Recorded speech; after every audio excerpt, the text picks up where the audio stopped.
Eto, pagdating naman sa usaping pangkalusugan, tuloy-tuloy naman po tayo this Saturday morning. Siyempre, no, nabanggit ko kanina, ang ating topic for this Saturday ay tungkol po sa female infertility. Pag-uusapan po natin yan maya-maya lamang. Pero ngayon, pag-usapan po muna natin ang tungkol naman sa low back pain. Naku, kasi maraming nagre-request, lalong-lalo na yung mga nagtatrabaho po, no, ng matagalan, nakaharap sa computer. Gusto nilang mapagabayan muli, no? At para gumabay po sa atin, kilalanin na natin ang ating unang Pinoy MD sa araw na ito.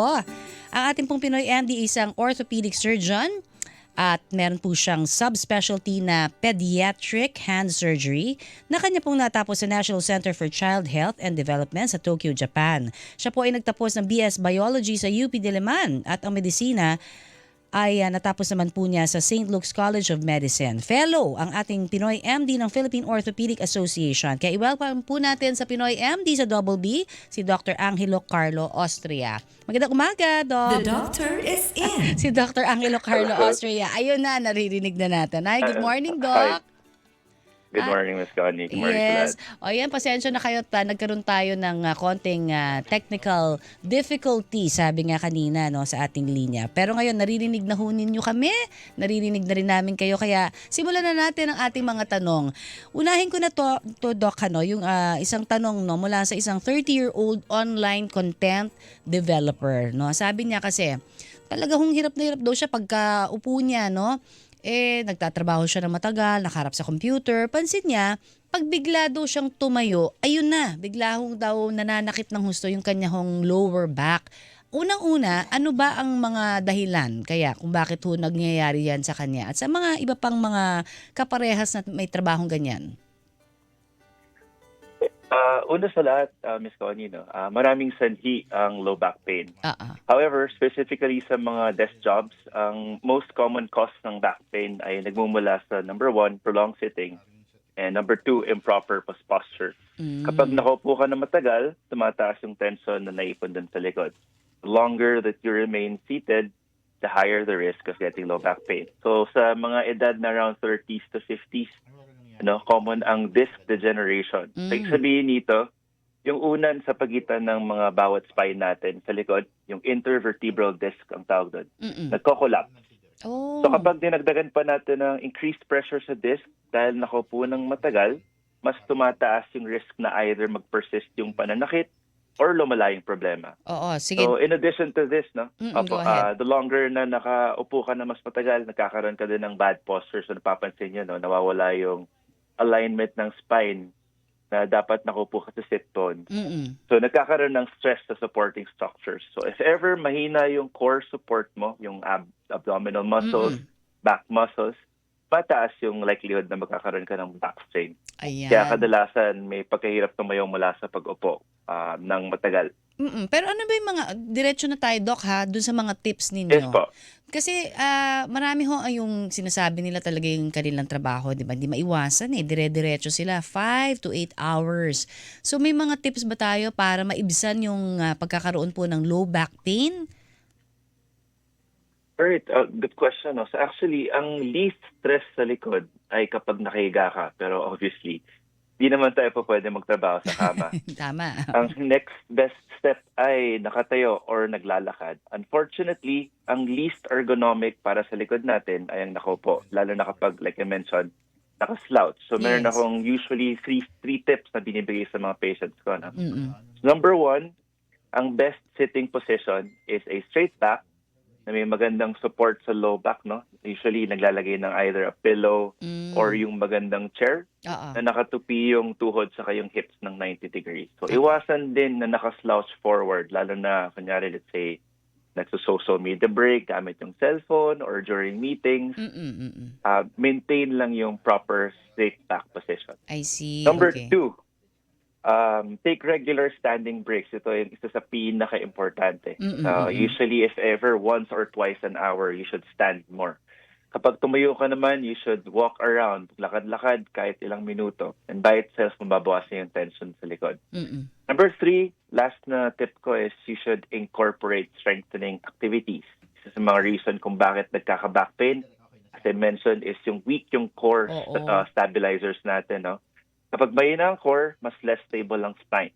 So kadalasan, humingi kami ng tulong sa mga physical therapist, sa mga PT, para turuan ng mga sufferers ng low back pain kung paano yung proper stretching and core strengthening. Oo, yun nga nabanggit mo yung mga core strengthening. Napaka-importante pala no ng core natin. Yes, Pagdating sa definitely. pagkakaroon ng low back pain, ano. So, yung mga nabanggit mo rin kanina, yung ergonomic mga furnitures, 'yan. Pag-usapan natin kasi minsan nanghihinayang yung mahal eh. Pero yung bang Yes. mga yun nakakatulong talaga? Like even kunyari sabihin na natin wala talagang budget. Yung mga sinasabi mo na maglagay lamang ng upuan or support sa likod, okay na ba yon? At ano yung mga thickness dapat? Yeah, so with regards sa ergonomic furniture, no, so nauuso ngayon sa ibang bansa yung standing desk. So literally, Yes. wala silang upuan sa workstation, nakatayo lang sila, Mm. and then nag-work sila with the desk na Mm. ganun katangkad. So that is an ergonomic furniture. Okay. Meron din yung mga other types like the kneeling chairs, sabihin nito nakaluhod ka. May reclining sofa chairs din, kumbaga nakahiga ka naman. And meron din mga chair add-ons. Like for example, yung mga nauuso na parang support structures na Mm. inuupuan mo para diretso yung posture mo, no?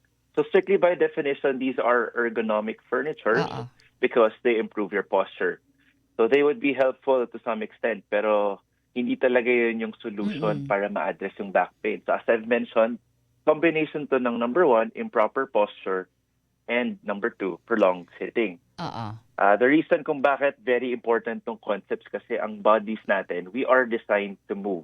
Okay. Wala tayong specific na upuan or add-on sa upuan na makakatulong kung may pre-existing low back pain ka na. Oo. So ang pinaka-importante sa lahat, aside from yung nabanggit ko kanina, is if you keep transitioning from sitting to standing, again, as I've mentioned, regular breaks once to twice every hour, no? Yun ang pinaka-ergonomic sa likod. So you don't need to invest too much Tama. O dun yun. sa mga expensive na mga ina-add natin. Just keep on moving. Keep on moving as much as you can. Oo, hindi naman kailangan gumastos, 'di ba? Pero ikaw kaya mo Yes. namang tumayo-tayo, 'di ba? At 'wag natin Yes. kakalimutan pong mag-break naman, hindi ba? Kailangan din 'yan. O yung kung talagang hindi maiwasan, lipat nyo lang from your sitting or siguro sa desk, 'di ba? Tumayo lang kayo, lipat nyo ng yung computer ninyo, yung laptop ninyo siguro, 'di ba, sa isang mas mataas po na lugar para nakatayo kayo. Yun na lang, 'di ba, muna for now. That's right. Okay, ito Doc, kasi marami rin daw na mga syempre hindi lang ito sa lifestyle, 'di ba?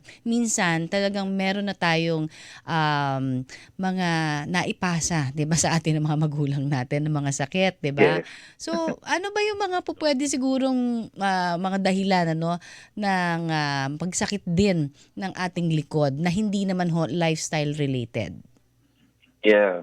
So, you're right. No? So, kadalasan ng santi ay mga lifestyle related, yung prolonged sitting, improper position, as I mentioned. However, may iba din na chronic or ibig sabihin nito, matagal na yung back pain. Okay. These patients, they usually have structural problems already.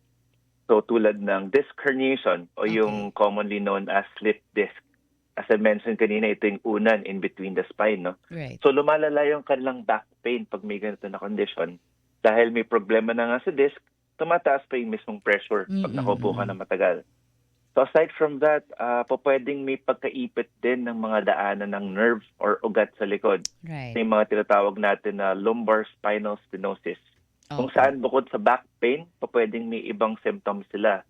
Like kumukuryente na sa legs or sa thighs, may mga numbness or pangingimay or weakness, panghihina. Okay. So kapag may mga ganitong symptoms na yung mga patients, mainam na magpakonsulta pa rin sa doktor para magawa ng mga specific tests at mabigyan din ng specific na treatment. Oo nga eh. Pero itong mga naririnig natin, mga over-the-counter pain meds, halimbawa ng naproxen, ano ba ang naidudulot nito, Doc, sa atin?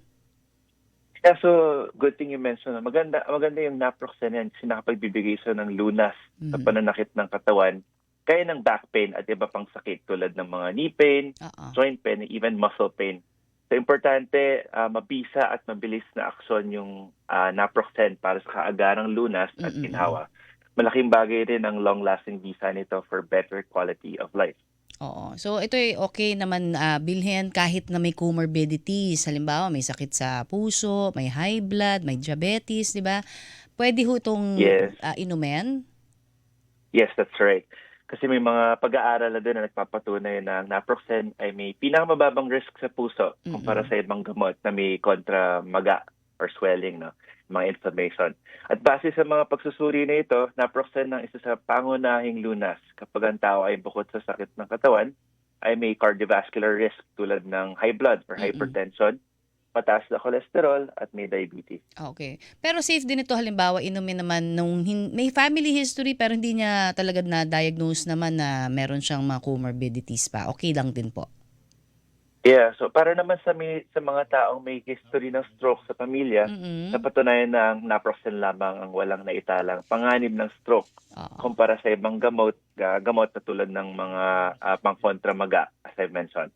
Ganyan pa man, pinakamainam pa din pong bumisita sa inyong doktor kung patuloy ang sobrang pananakit tulad ng mga nabanggit ko kanina mga sintomas Oo. para maging panatag sa pag-inom ng gamot. Oo nga naman. 'Di ba parati natin naririnig, if symptoms persist, consult your doctor. And with that, That is correct. and with that, Doc, saan ba namin kayo pwedeng puntahan para mapagtanungan, mapagkonsultahan?